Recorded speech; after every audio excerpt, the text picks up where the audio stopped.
MO.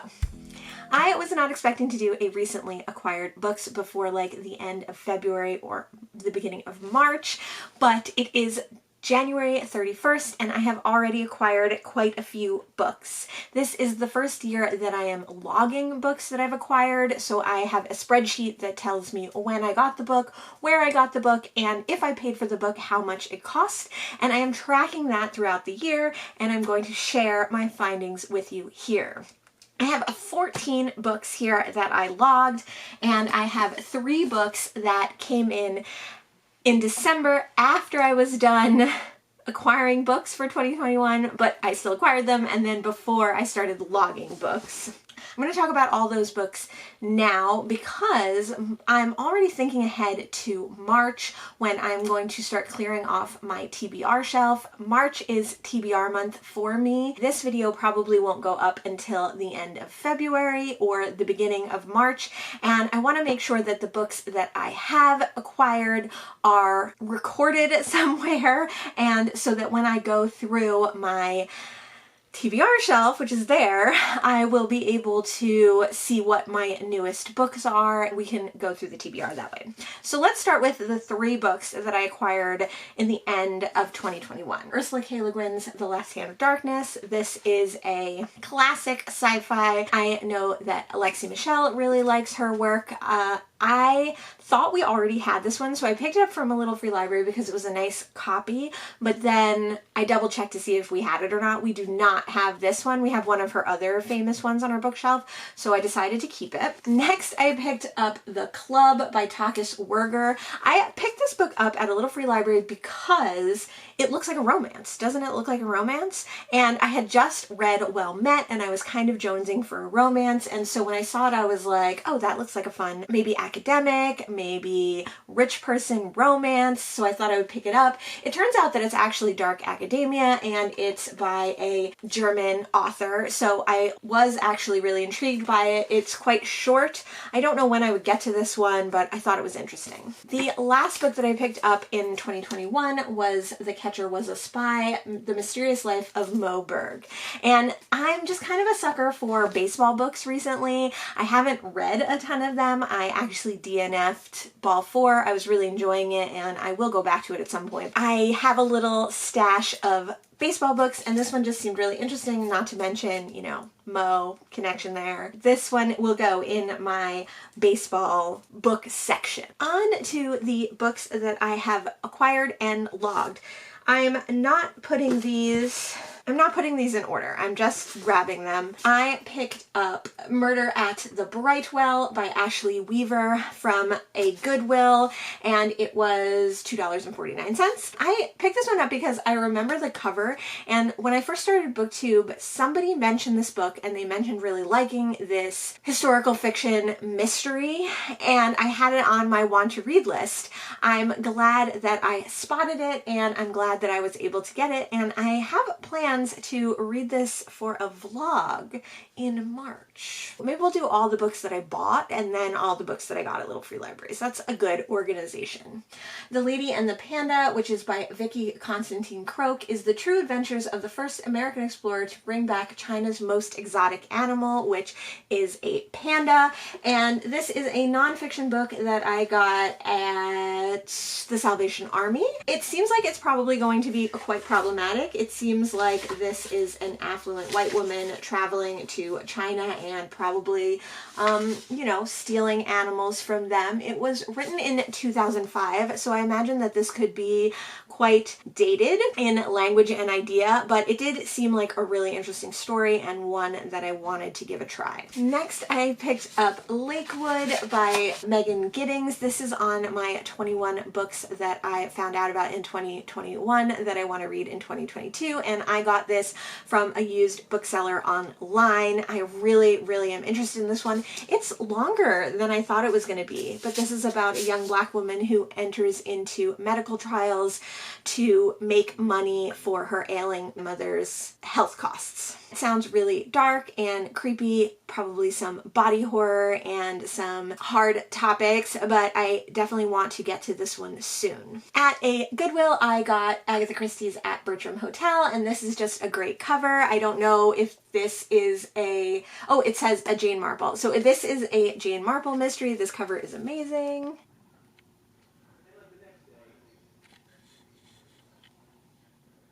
I just had to get it because it goes with my Agatha Christie collection of books. The last book that I bought is Underfoot in Show Business by Helene Hanff. This is going to be the third Helene Hanff book that I read. Last year I read 84 Charing Cross Road. It was my favorite book of 2021. I also read the follow-up to that book, The Duchess of Bloomsbury Street, and this is an earlier work of Hanff's detailing some of her experiences in screenwriting and playwriting in Manhattan, so I'm really interested to get to this one. I got this book used online, and between these 4 books, I spent $21 in January, which to me seems like quite a lot of money. I'm surprised that I spent that much in 1 month on books, but if you divide it by the number of books, it only comes out to about $1.50 per book for the 14 books that I've acquired in January. So it really, you know, spread out. I did not spend a lot for any of these books, or grouped together I didn't spend a lot for any of these books, but for me, that's kind of a lot. I found Curationism, How Curating Took Over the World and Everything Else by David Balzer in a little free library. This is a really slim nonfiction book, and I don't even know if it's like a college book or something, but it just sounded really interesting. It's like 135 pages. I thought it would be really easy to get through. It seemed like an interesting topic. It also seemed like something my husband might be interested in, so I wanted to pick that one up. I found Parable of the Sower by Octavia Butler in a little free library, and this one is one that I know is really relevant to today. It is a post-apocalyptic, I think, or post-pandemic story, and apparently it just really hits home right now. I don't know when I would get to this one, but since I know I do eventually want to read all of Octavia Butler's books, I definitely had to grab this one when I saw it. I got an ARC that was in a little free library of the Black Flamingo by Dean Atta. This is a book about a young man who comes to terms with his sexuality and finds his love for drag, and it's all told in verse. I've heard nothing but good things about this book, and although it is young adult and not something that I would usually read, this was definitely on my radar, so I'm happy that I found it. I found Beatrix Potter's Gardening Life, The Plants, Places, and Places That Inspired the Children's Tale by Marta McDowell in a little free library. This is, I think, part biography and part informational book. Nonfiction. It has drawings from Beatrix Potter and photos of where she actually lived, her farm, and I think it connects to her life and her children's books. I read a biography of Beatrix Potter in 2020, and I really loved that. I grew up reading her books, so I wanted to read more biographies and more books about her. I was really happy to spot this one, and I'm excited to get to this. This feels maybe like a spring read, so that I can also incorporate it into my gardening.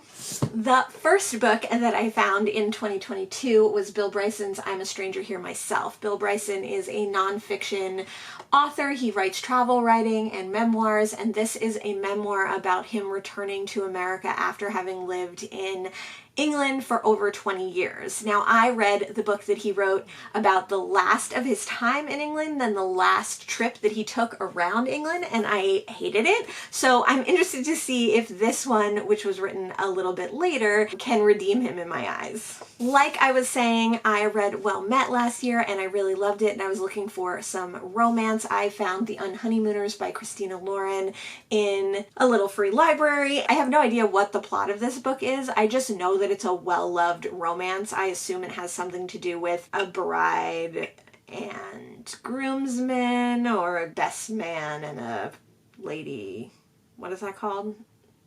Maid of honor or something. I don't know what it's about, but I know that a lot of romance readers love Christina Lauren. They're a writing duo, so this seemed like a good place to start. Next, I picked up Kill File by Christopher Farnsworth. I actually picked this one up for my dad because I know he likes Christopher Farnsworth, and I wasn't sure if he had read this book. He had, so he didn't want it, and he was like, it's a good book, you should read it. So I put it on the list. I found this one in a little free library. I don't know anything about it. I don't know what it's about at all, but I know that I read The President's Vampire by Christopher Farnsworth, and I enjoyed that, so I might as well give it a try. Lastly are like the two best books. So I also found, so excited, Upright Women Wanted by Sarah Gailey in a little free library. So I was so excited because this is on my 21 books that I found out about in 2021 that I want to read in 2022 list. So that means 2 of the books from that video I got in the beginning of the year. So cool. This is, I think, about like women Pony Express riders or something, but I'm really excited to read it. The disappointing thing about finding this book is that I did actually purchase a copy from an online used bookstore and it hasn't arrived yet, but it already shipped. So when it gets here, I have to return that book. It does mean that I didn't spend any money on it, but I should just know to trust the book gods and know that my foraging will pay off and that I'll find things that I want to find. And that's the moral of that story. And then the last book for this recently acquired books, and one of my favorite finds, my most exciting finds, is The Argonauts by Maggie Nelson. I've never read any Maggie Nelson, but I'm really interested in a lot of her books. The books that she has written about her aunt and her aunt's murder and the murder trial, books like The Red Parts, which was written in verse, and this book is, I have no idea what this book is about. I just know that Simon Savage says that it's like someone opened your brain, moved things around, and shut it, and you just have to keep on living like that. So I'm super excited to get to this one as well. Those were all of the books that I acquired in January. I don't think I'll keep doing a book haul each month or a recently acquired books video each month, but having acquired 14 books in January with 3 from the previous year, I thought this would be a good place to mark. And like I said, since I have to redo my TBR shelf in a month, I want to make sure that these get on there and are not sitting in a big pile of to be chronicled books. Let me know if you've read any of the books that I talked about. Let me know what you think my best find was. Let me know how much you spend on books on average in a month, because $21 felt like so much to me. I hope you enjoyed this video, and I hope that you forage all the books that you're looking for. Bye!